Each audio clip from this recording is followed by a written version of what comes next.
Dans cette série de vidéos, nous allons voir comment créer cette affiche dynamique dans After Effects.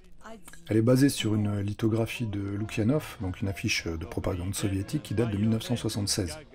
Vous apprendrez donc dans ces vidéos à débuter un projet, importer et organiser les éléments, à animer dans After Effects avec les principes des images clés, à manipuler un calque image, un calque vidéo, un calque solide, un calque texte, un calque Illustrator, un calque de forme, à parenter et lier des calques entre eux, à transformer un calque Illustrator en calque de forme, à transformer un calque de texte en calque de forme, à manipuler des masques, manipuler des caches, utiliser des objets nuls, manipuler un élément en 3 dimensions, appliquer des effets, manipuler du son et le caler sur son animation, et enfin exporter son projet sous format vidéo. Les fichiers que j'utilise sont téléchargeables dans le lien sous cette vidéo pour que vous puissiez suivre pas à pas la réalisation de cette affiche dynamique. Débuter un projet dans After Effects. Pour débuter un projet dans After Effects, il faut d'abord lancer le logiciel. Donc à la première ouverture, vous aurez une fenêtre comme celle-ci. Vous voyez ici tous mes anciens projets. Vous, si c'est la première fois que vous ouvrez votre logiciel, vous n'aurez qu'une page vierge. La première chose à faire, c'est donc de créer un nouveau projet, en cliquant ici sur le bouton bleu « Nouveau projet ». Et on se retrouve à l'intérieur du logiciel, avec une page qui est complètement vide, puisque pour l'instant, nous n'avons importé aucun élément dans ce projet. On va commencer par enregistrer notre projet. Donc fichier enregistrer sous, voilà, ou pomme Shift S, CTRL Shift S sous PC. Et on va l'enregistrer dans notre dossier de destination. Le dossier que vous avez téléchargé sous cette vidéo contient un dossier AI, un dossier image, un dossier musique, son, texture et vidéo. Il faut bien faire attention à enregistrer le fichier After Effects dans ce dossier-là, pour que les liens puissent être, pour qu'il puisse faire les liens et chercher les éléments dont il a besoin directement dans ce dossier. Si par mégarde vous déplacez l'un ou l'autre de ces éléments, vous allez vous rendre compte que After Effects ne le trouve plus, donc il va falloir le rechercher pour lui et lui redonner le dossier de destination.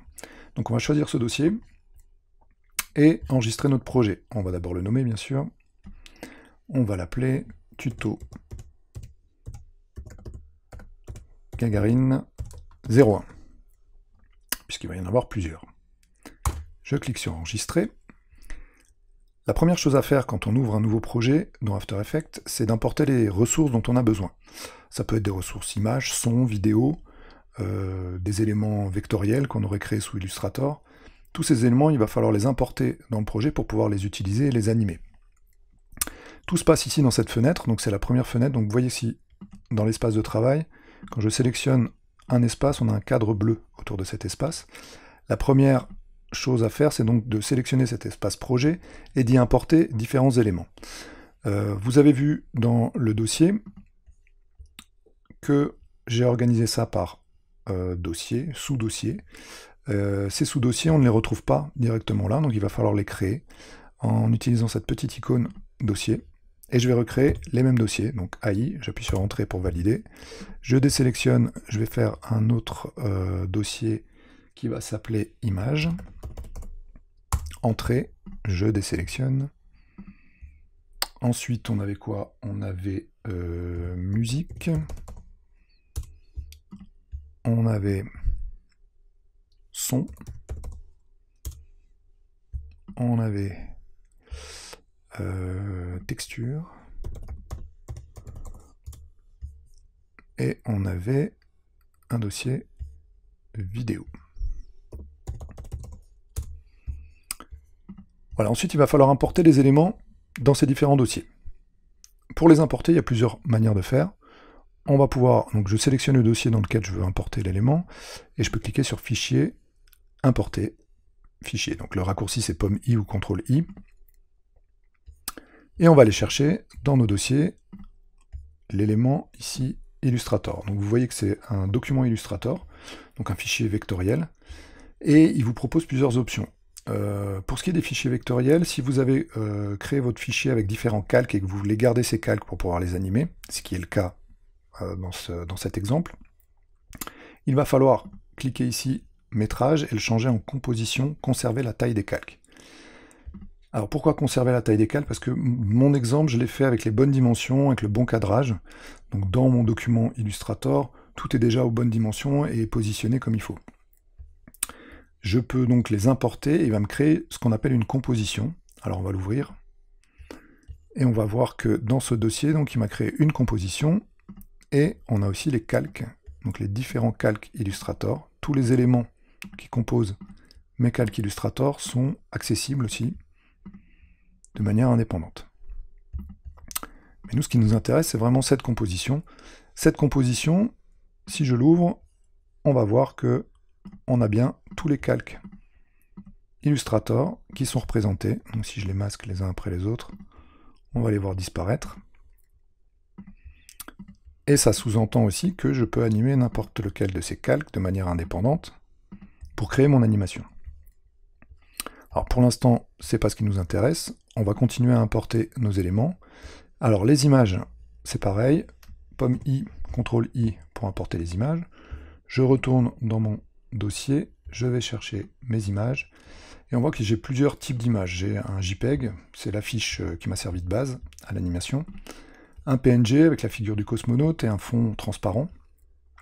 Le même fichier en PSD. On va l'importer pour que vous puissiez voir qu'on a accès aussi au fichier PSD. Donc After Effects va pouvoir importer plein de types de fichiers différents. Et les fichiers Photoshop, si on a des calques, ils sont aussi accessibles dans un fichier Photoshop. Donc on peut encore changer les modes de fusion directement dans After Effects.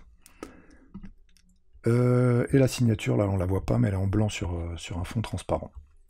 Alors on va déjà importer ces trois fichiers, PNG et JPEG. Ouvrir, donc on voit qu'on a ces trois fichiers ici qui sont accessibles. Vous avez une petite prévisualisation en haut de cette fenêtre pour voir à quoi ça ressemble. Et on va utiliser une autre méthode pour le fichier PSD. Alors c'est pas parce que c'est le fichier PSD, mais simplement pour vous montrer qu'on peut aussi importer des éléments en faisant un cliquer, un glisser-déposer dans le dossier. Et là, comme c'est un fichier Photoshop, on me demande si je veux l'importer sous forme de composition, de métrage, de composition en conservant la taille des calques. Bon, je vais laisser composition ici. Et surtout, l'option de calque, on peut avoir des styles de calque qui sont modifiables, c'est-à-dire qu'on va pouvoir rentrer dans chacun des calques et encore les modifier, comme on pourrait le faire dans Photoshop. Je vais cliquer sur OK. On va bien créer un métrage. Ici, vous voyez la petite icône ici, c'est une icône qui montre une composition. Si je double-clique dessus, je vois apparaître mes deux calques. Alors, je vais zoomer un peu.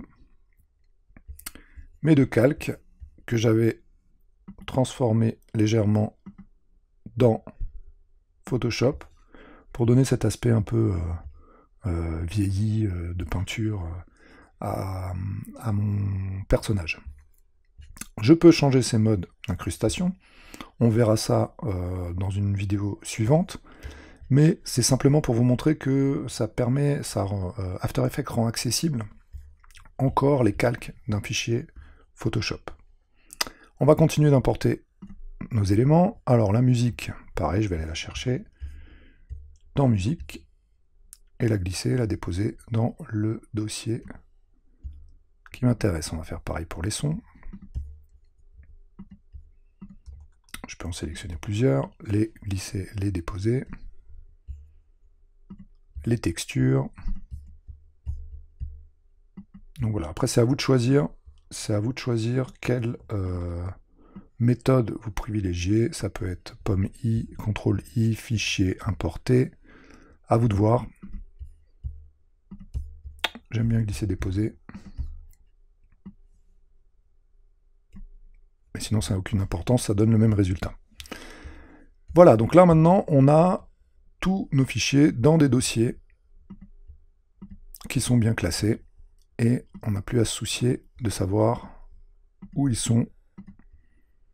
Et surtout, After Effects va pouvoir les retrouver facilement quand il va aller les chercher dans notre dossier source. Alors, After Effects fonctionne à partir de composition. Une composition, c'est vraiment la base d'After Effects. Dans une composition, on va pouvoir avoir plusieurs calques, comme vous pouvez le voir là. On va pouvoir en ajouter, on va pouvoir changer leur mode de fusion, on va pouvoir importer une composition dans une autre, et créer comme ça, à la manière des poupées russes, un assemblage d'animations les unes sur les autres qui vont donner une vidéo d'ensemble. Alors la première chose qu'on va faire, nous, c'est créer une nouvelle composition. Pour ça, on va aller dans Composition, Nouvelle composition. Le raccourci, c'est pomme N ou CTRL N. Et vous avez cette fenêtre de paramètres de composition qui va s'ouvrir. On va déjà lui donner un nom. Gagarine. Affiche dynamique. Alors si jamais vous avez des noms avec des lettres accentuées, évitez de mettre des accents dans les noms de vos projets, dans les noms de vos fichiers, parce que ça peut poser des problèmes de lecture à After Effects. Donc on va éviter tout caractère accentué dans les noms des fichiers. On va faire des fautes d'orthographe, mais c'est pas grave. Ça permettra d'être sûr que les liens puissent être trouvés facilement par After Effects. Ensuite, on va choisir les paramètres. Donc on a des paramètres prédéfinis. On peut choisir des paramètres vidéo. Si on connaît la destination de sa vidéo finale, on peut la choisir là-dedans. Donc on a du classique HDTV en 24 images par seconde, en 25, en 29,97. On peut aller vers du 4K, du 8K, etc., etc. Mais on peut aussi personnaliser directement en rentrant la largeur et la hauteur de nos éléments, le format de notre composition. Je sais pas, si je veux faire une petite animation pour les réseaux sociaux, je vais privilégier, je sais pas, pour Instagram, peut-être un format carré de 1080 par 1080. Ça sera amplement suffisant, et je pourrai avoir une vidéo qui a déjà les bonnes dimensions. Nous, on va travailler sur un format d'affiche dynamique, donc on va reprendre un peu le format de vidéo Full HD, qui est du 1080p, donc 1080 pixels de haut et 1920 pixels de large.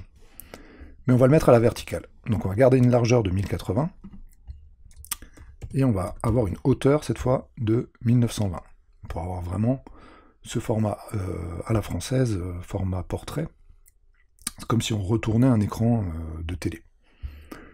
En termes de format de pixels, donc vous voyez que c'est pixel carré. Si jamais pixel carré n'est pas sélectionné, pensez bien à le faire.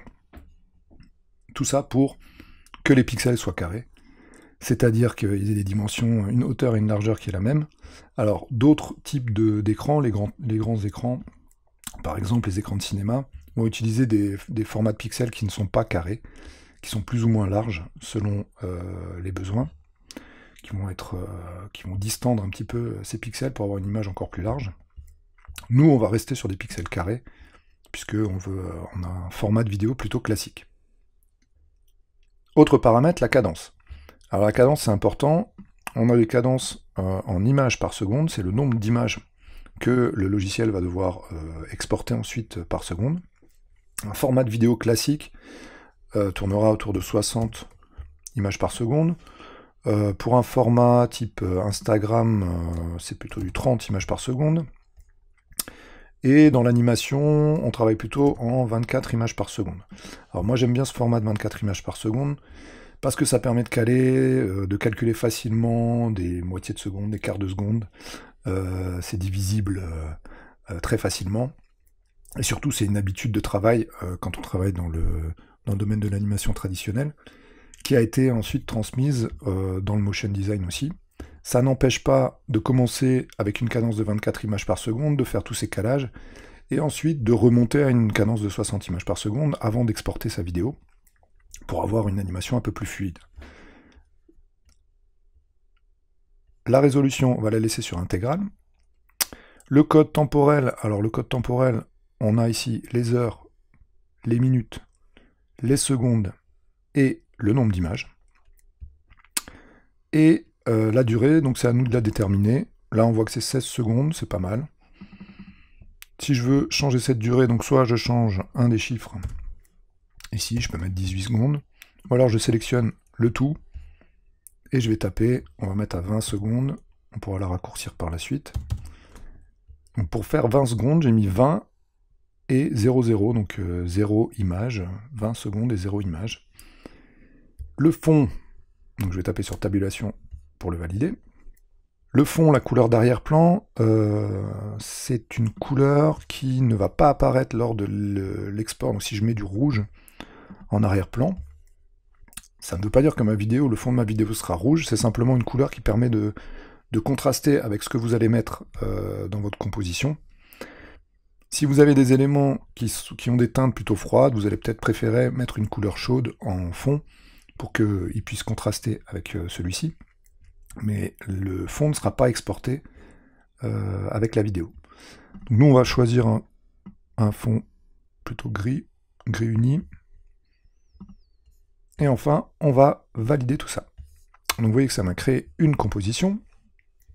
Cette composition qui s'appelle Gagarine affiche dynamique, on va double-cliquer dedans pour pouvoir la sélectionner. Je vais fermer les deux autres petites compositions, voilà, pour que ce soit plus clair. Et donc je suis ici dans ma zone, dans mon espace, dans mon panneau montage.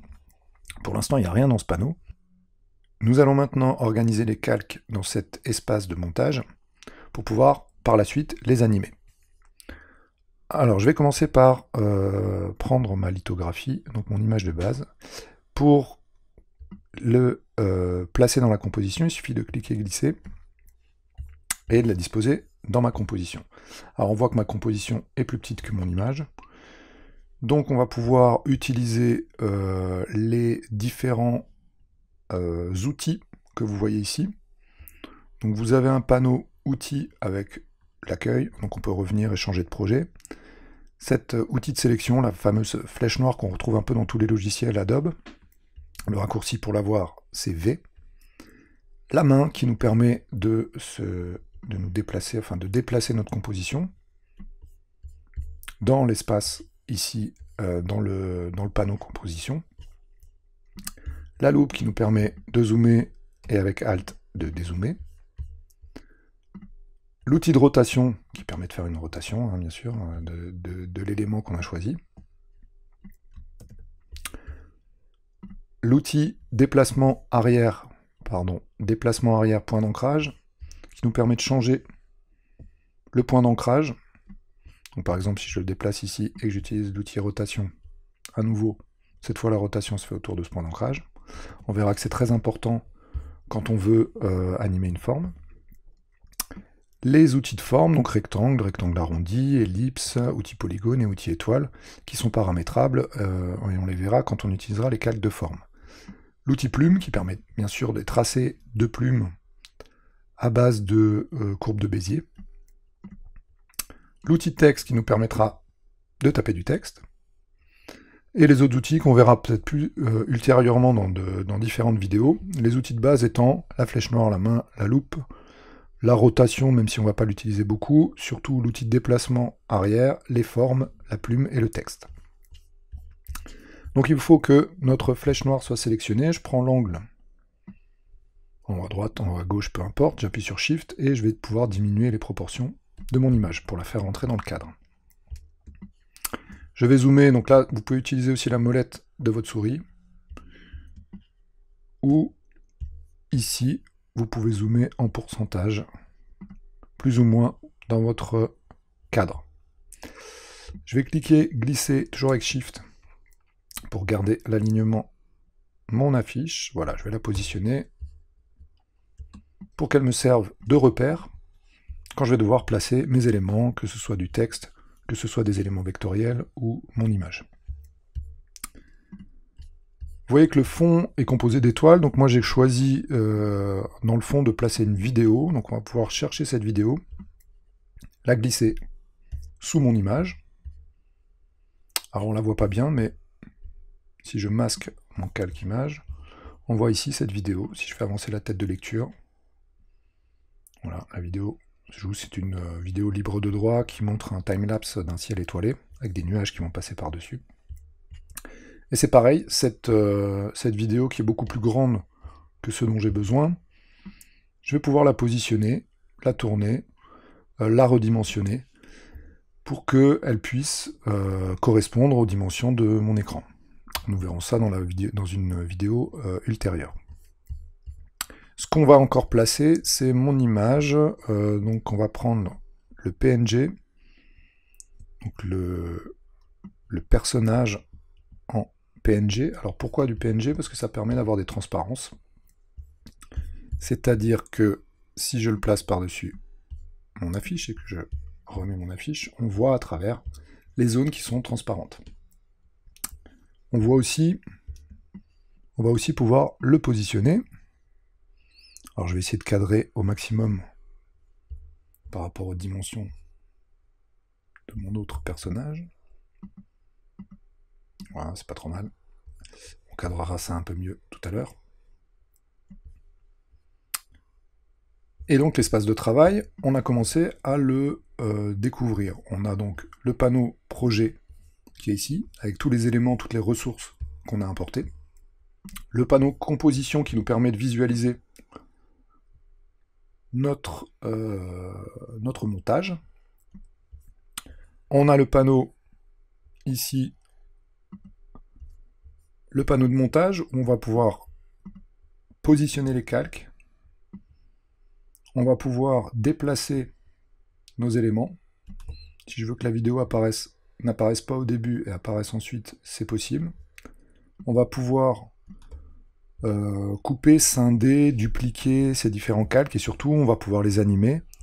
C'est ce qu'on va voir tout de suite dans une vidéo qui va vous expliquer un petit peu les principes de l'animation par image clé dans After Effects. Avant de quitter, on va enregistrer une dernière fois avec un petit pomme S ou CTRL S pour être sûr de ne rien perdre de notre animation.